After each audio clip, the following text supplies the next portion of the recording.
আসসালামু আলাইকুম, সবাইকে স্বাগতম জানাচ্ছি। আজকে আমাদের গ্রামার কোর্সে আমরা বলতে চাচ্ছি যে এটা হচ্ছে বাংলাদেশের একটা শ্রেষ্ঠ গ্রামার কোর্স হতে যাচ্ছে।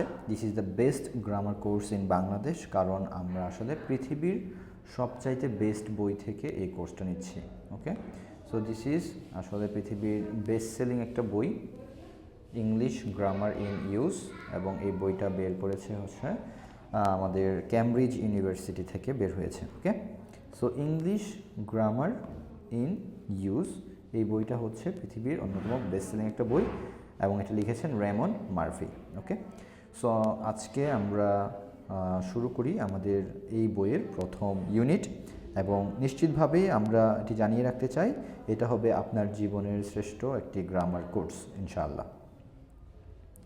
তো আমরা শুরুতেই চলে যাচ্ছি একদম ইউনিট ওয়ানে আছে আমাদের প্রেজেন্ট কন্টিনিউয়াস, অর্থাৎ আই এম ডুইং।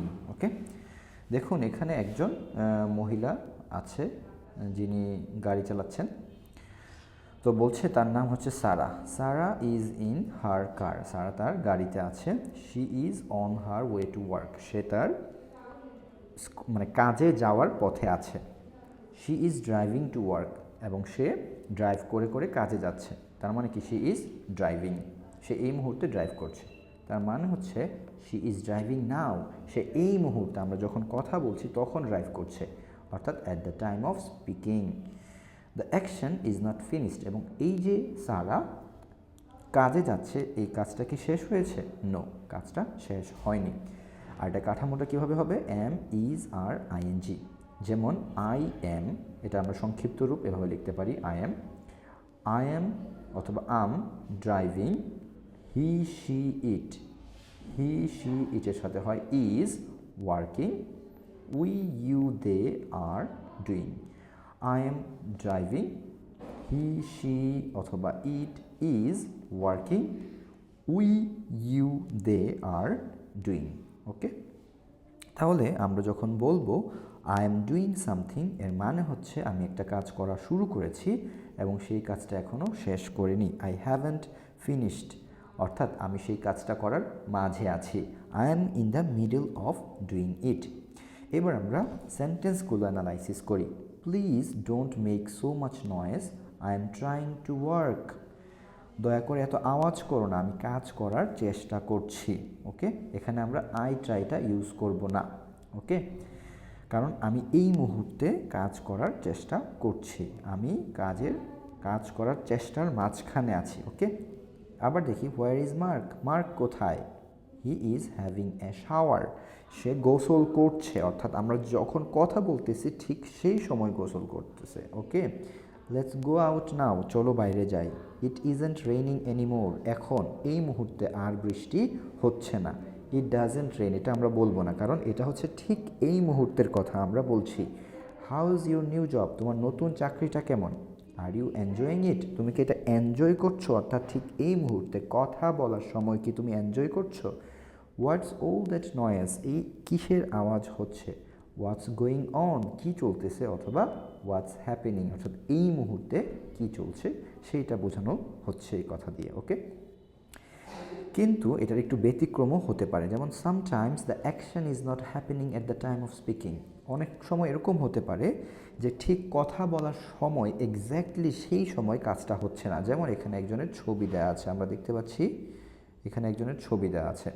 তো এই যে ব্যক্তিটা ফোনে কথা বলছে এবং সে বলতেছে I am reading a really good book at the moment, it's about a man who, তাহলে সে বলতেছে, তার নাম হচ্ছে স্টিভ। ওকে, তো স্টিভ বলতেছে আমি একটা বই পড়তেছি, ফোন দিচ্ছে তখন বলতেছে, কিন্তু অ্যাকচুয়ালি কি সে পড়তেছে?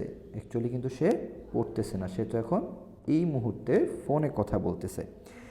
ওকে, তাহলে এরকমও সিচুয়েশন হতে পারে যেটা এক্স্যাক্টলি আপনি যখন বলছেন তখন হচ্ছে না, কিন্তু আপনি ওই কাজের মাঝখানে ছিলেন। যেমন স্টিভ হয়তো একটা এরকম বই বের করে সে হয়তো পড়তেছিল, ঠিক সেই মুহূর্তে তার ফোনটা চলে আসে। ওকে, সে বইটা পড়ার মাঝখানে ছিল, অর্থাৎ সেই বইটা পড়ার প্রসেসের মাঝখানে ছিল, কিন্তু সেই মুহূর্তে ফোন চলে আসে এবং সে ফোন ধরতে চলে যায়। ওকে, এবং সেই সময় তাকে যখন জিজ্ঞেস করা হয় তুমি কি করছো, তখন সে বলে আই অ্যাম রিডিং, আমি পড়তেছি, যদিও সে ঠিক এক্স্যাক্টলি ওই মুহূর্তে পড়তেছে না, বাট সে পড়ার প্রসেসের মাঝখানে কিন্তু ছিল। তাহলে he means that he has started reading the book but has not finished yet. সে বইটা পড়া শুরু করেছে কিন্তু এখনও শেষ করেনি। He is in the middle of reading it. সে এটা পড়ার মাঝখানে আছে। এরকম আরও কিছু এক্সাম্পল আমরা দেখি। এক্সাম্পল এখানে আছে, Kate wants to work in Italy. Kate's ইটালিতে কাজ করতে চায়, so she is learning Italian. তাই কেট কী করতেছে? ইটালিয়ান শিখতেছে। তাহলে আমরা যখন বলতেছি কেট ইটালিয়ান শিখতেছে, ঠিক এই মুহূর্তেই যে সে বই নিয়ে বসে শিখতেছে এরকমটা হওয়া জরুরি না, বরং সে ওই শেখার প্রসেসের মাঝখানে আছে এবং এখন হয়তো সে অন্য কোনো কাজ করতেছে, বাট সে ওই যে কোর্স, ওই কোর্সের মধ্যে এখনও আছে, এটা বোঝানো হচ্ছে। Some friends of mine are building their own house. আমার কিছু বন্ধু তাদের নিজেদের বাড়ি তৈরি করছে। They hope to finish it next summer. এবং তারা আশা করে নেক্সট সামারের মধ্যে তারা তাদের এই বাড়ি তৈরি কাজটা শেষ করে ফেলবে। তাহলে আমি যখন বলতেছি are building, okay, my friends are building, তাহলে আমি যখন কথা বলতেছি ঠিক এক্স্যাক্টলি ওই মুহূর্তে হয়তো সে ঘর বানাচ্ছে না, কিন্তু তারা ঘর বানানোর প্রসেসটা শুরু করেছে এবং সেই প্রসেসটা এখনও শেষ হয় নাই। ওকে, নাম্বার সিটা আমরা দেখি, you can use the present continuous with today, this week, this year. কখনো কখনো আমরা এই যে today, this week, this year এগুলোর ক্ষেত্রে, অর্থাৎ যে সময়টা এখন নাও এর আশেপাশে আছে, ঠিক ওই মুহূর্তে আমরা কিন্তু কন্টিনিউয়াসের যে জায়গাটা আছে এটা ইউজ করতে পারি। যেমন you are working hard today, তুমি তো আজকে খুব ভালো কাজ করছো। তখন বলতেছি yes I have a lot to do, আজকে আমার অনেক কাজ করার আছে।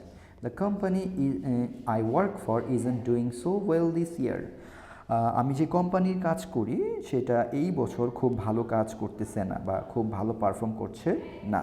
ওকে, নাম্বার ডিটা আমরা একটু দেখি, we use the present continuous when we talk about a change that has started to happen, we often use this verbs in this way. Okay, তাহলে কোনো একটা পরিবর্তনের ক্ষেত্রে আমরা প্রেজেন্ট কন্টিনিউয়াস টেন্স ব্যবহার করি এবং সেই ক্ষেত্রে আমরা কিছু স্পেসিফিক ওয়ার্ড ব্যবহার করে থাকি।